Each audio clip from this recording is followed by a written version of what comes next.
I'd like to call this meeting to order. Roll call, staff. Attendance noted. Thank you. Approval of the minutes for October 27th, 2014. So moved. Is there a second? Okay, Susan, thank you. Any discussion? Okay, hearing none. All in favor say aye. Aye. Any opposed? Carries.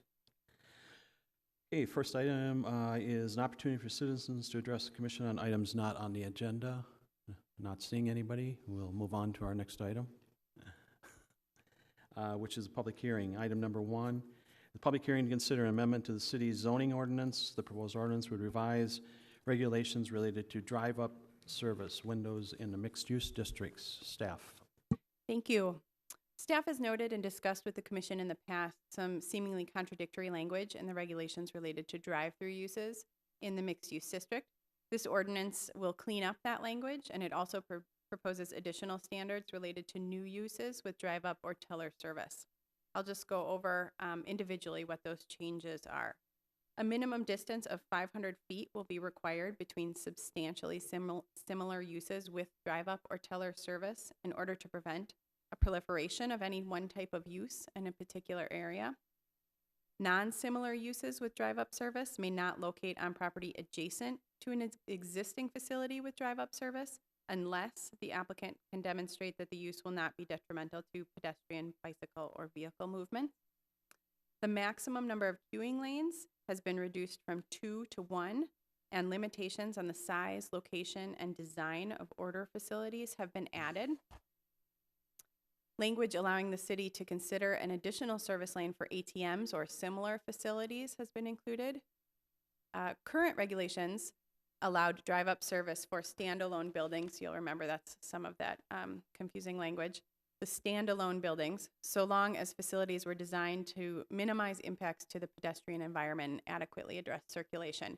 Instead of just saying that's for standalone buildings, we've included that you need to address that for all buildings with drive-up or teller service. Language has also been added that encourages drive-up service providers to allow bicyclists to utilize those facilities. There are 5 existing businesses in the mixed-use districts that offer drive-up service of some kind. Those are listed in your staff report. They're Arby's, Taco Bell, Richfield Bloomington Credit Union, CVS, and Bank of the Lake. This won't change much for them, this ordinance. I've listed some specifics here in your report.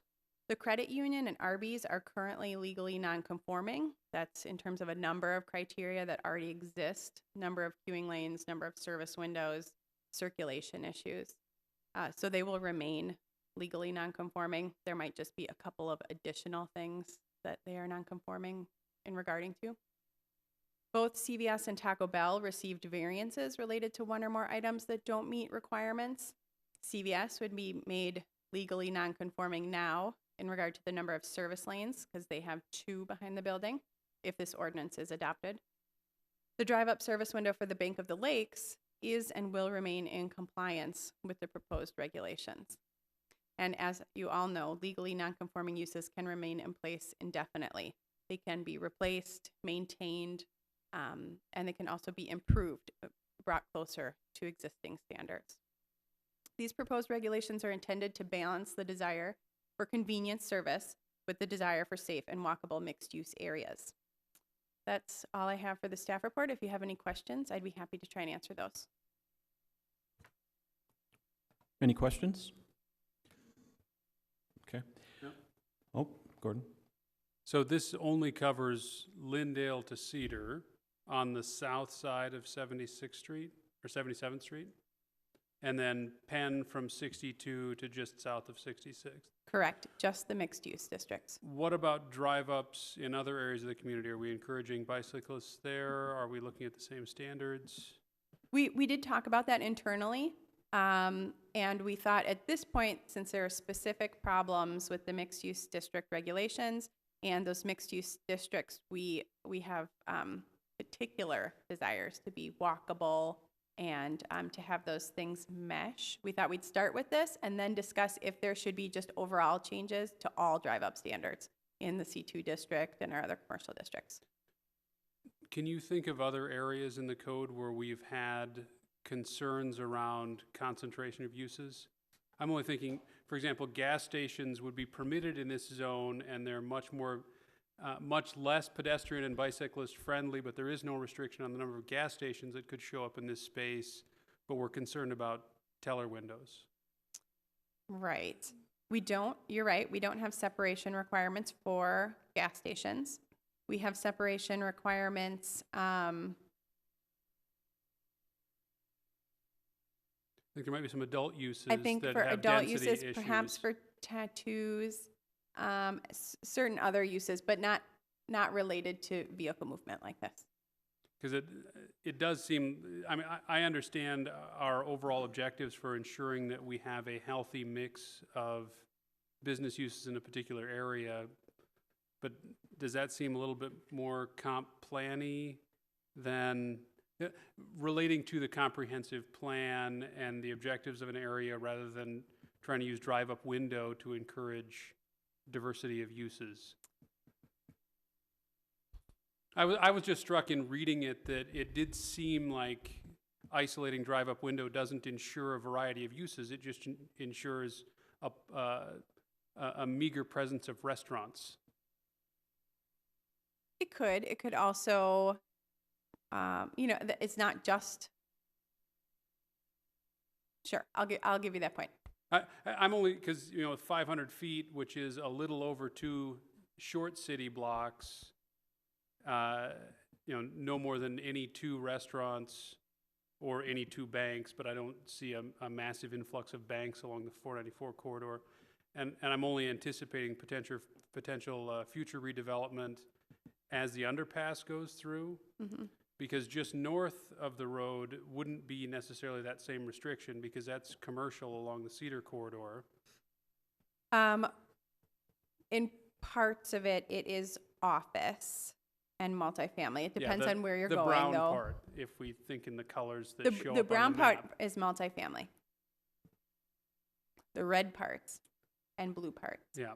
So the commercial. majority of the red parts would not be subject to this restriction. Correct. So we'd have one corridor that isn't, another corridor that is. Correct. I'm trying to figure out from a consistency perspective Yep. how this all makes sense, big picture. Right. So I think the objective here is we have received at a staff level concerns from policymakers, from the community, specifically about drive-throughs. And so that is what we're trying to address here. We are specifically trying to address drive-through service. There are certainly other auto-oriented businesses that can have impacts. We do limit those on Penn Avenue. We do not limit them in the mixed-use corridor. If we want to expand those limitations, we certainly can, and we can look at them across the district to see if there's a consistency issue or something that we want to expand to the general district. Yeah, because the rest of this makes, perfect sense from a consistency perspective. I just was having difficulty accepting that drive-through restaurant presented special pedestrian concern when, say, gas stations don't. And even gas stations aren't restricted in the Penn Avenue corridor, it's just automotive services, which is broader than. It is. And doesn't necessarily include gas station. That's correct.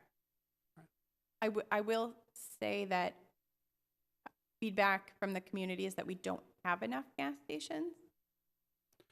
And so you're right. You're right. There are definitely pedestrian concerns related to gas stations, and maybe some sort of separation requirement should be considered.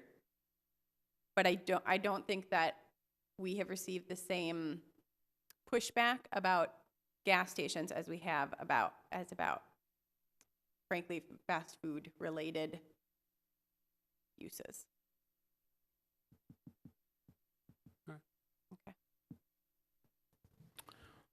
Anything else? Okay. This is a public hearing. Opportunity to speak to this if you wish to. Okay, seeing none, ask for a motion to close. Motion, could I have a second? Second. Okay, motion and a second. Discussion? Gordon, why don't you tell us where you're at as far as this, considering your questions? Well, I'm struggling a little bit because I know we do have, elements from a policy-making perspective that would love to see not a single additional fast food restaurant open in Richfield, regardless of whether or not, we run into a prior instance where the economic viability of a parcel was such that one of the only ways that you could justify buying it would be to put fast food in that space, and we declined that particular operator. I think development should be balanced, and we should have variety. And I guess I don't see this as, this fosters it in some respects, but it does seem to be targeting fast food, which, personal dietary decisions aside, I don't know why it's that evil. Okay, and staff, relative to coming back to this, to discuss it further, not with these 5, is there a plan to do that later on and look at other places that have the same situation? To look at That are other, mixed use? look at other areas in the community? Yeah. Yes. Okay. If it was, like I said, it was brought up at a staff level, if that's a direction that you would like us to go, if you think that some of these regulations should be implemented across the city, not just in the mixed-use district, then we will certainly take the direction of the Planning Commission and the council on that. And I guess I was struggling with necessity in this corridor, less about should we apply the same rule across the community. Mm-hmm. Okay. Well, okay, at that point then, I guess I'd ask for a motion on this particular topic.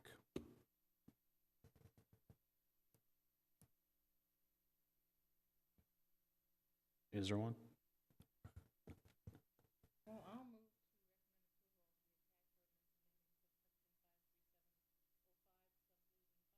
Subsection 541-21. Okay, Subdivision 3 of the Richfield City Code related to uses with drive-up window or teller service in the mixed-use districts. okay, is there a second? Second. Okay, motion and a second. Discussion? Okay, hearing none, all in favor say aye. Aye. Any opposed? Nay. Okay, on to new business. Continued consideration of amendments to the city's zoning ordinance. The proposed ordinance would amend the way the city administers odor control requirements for commercial kitchens. This item was previously discussed by the Commission on October 27th, 2014. Staff. Thank you. This item was previously discussed by the Commission in October. After closing the public hearing, the Commission voted to continue discussion to a later unspecified date and directed staff to discuss the proposed changes with restaurant owners and operators. City staff requested feedback regarding the new and proposed the existing and proposed regulations from 9 property owners, developers, and/or restaurant operators that have proposed, opened, or significantly remodeled a restaurant in the city over the last 2 years. Initially, only 1 response was received, so staff followed up with a second request to a couple of survey recipients. Additionally, staff spoke with a restaurant developer and representatives of a fast food franchise. There's a summary of the comments provided in your report, and the full text is attached to your report. In general, I think that I can say that the representatives we heard from thought positively about the proposed changes. In general, I think they thought they were fair. They have not, what we're proposing here, based on that feedback and based on the feedback that we had from the city council earlier and our experience in administering these controls, we have not changed the proposed ordinance with the exception of changing that wording that we discussed at the last meeting. So just to summarize our proposal, new restaurant sites abutting or adjacent to existing residential properties would be required to install a professionally designed odor control system if they have a type 1 ventilation hood as required by the building code.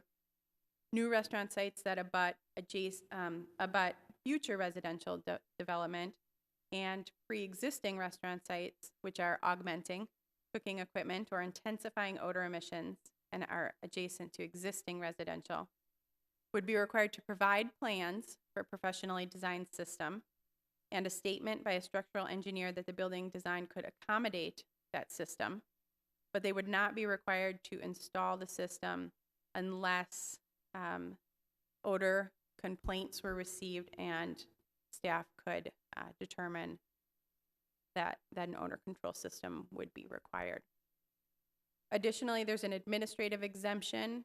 The community development director has the authority to exempt uses from meeting the odor control requirements with a written finding that the proposed commercial kitchen is for an institutional use or similar that would have limited hours of operation or minimal usage. Again, I'd be happy to answer any questions. I have provided all of the comments that we received. Thank you. Okay, just a question I have. You've done your due diligence and you've asked for their feedback. Too bad you didn't get more, but that's the way it is. Relative to the fireside situation, when the council finally approved this, did they approve it with the point that they had to have or make in the plans the odor control situation in case someone did complain? Yes, they did. Okay. The solution that was approved for Fireside Pizza was in keeping with these proposed regulations. So Yeah. they do have to submit a professionally designed system and show us that the building can accommodate that, but they do not have to install it unless complaints are substantiated. Okay. Okay. I guess with that, my questions of last time have been answered, so. Is there a discussion? If not, I'd ask for a motion. So moved. Second. Okay, a motion and a second. Any discussion? Hearing none, all in favor say aye. Aye. Any opposed? Carries. Thank you. No old business, on to liaison reports, Community Services Advisory Commission. I don't think he's here. Okay. City Council, No report. okay. Housing and Redevelopment Authority. Don't think he's here or she's here. Richfield School Board, No report. Transportation Commission, No report. Chamber of Commerce. Check out the chamber website for hot and happening new events. Yes, sir. Anything else? Any other? Okay, City Planners Report. Thanks. I just have a couple of things to note. At your last meeting, you approved plans for a Kingdom Hall at the corner of 66th Street and Stevens. We wanted to let you know that application has actually been withdrawn by the applicant. So that I believe it was it a regional decision? Yeah, it was a decision coming from their national organization, basically. They just pulled funding for any expansions this year, so they're going to take a step back. Okay, so just wanted to let you know about that. On December 8th, we have a study session. The regular meeting has been canceled. We did not receive any applications for that, but there is a study session at 6 o'clock. We'll have our transportation update with City Transportation Engineer Jeff Pearson. Lots of exciting stuff going on there. And we're also going to talk about 1.5 and 2-story accessory garages. So I wanted to give you a couple of things to think about before you come to that study session. Just a couple of things that, as we've been going back and forth on this idea at a staff level, some questions that have arisen.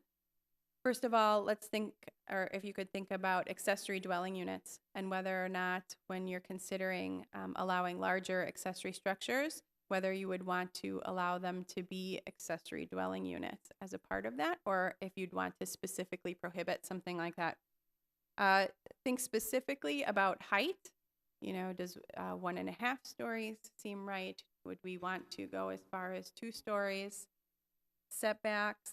And then also think about minimum lot size in a lot of the other communities that we've looked at, there are minimum lot dimensions.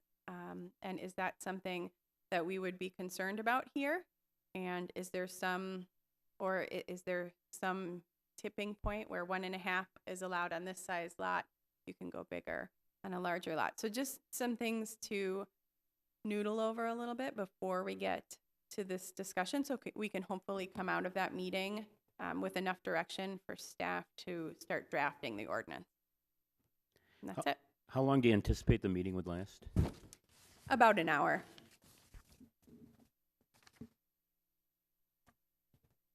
Okay.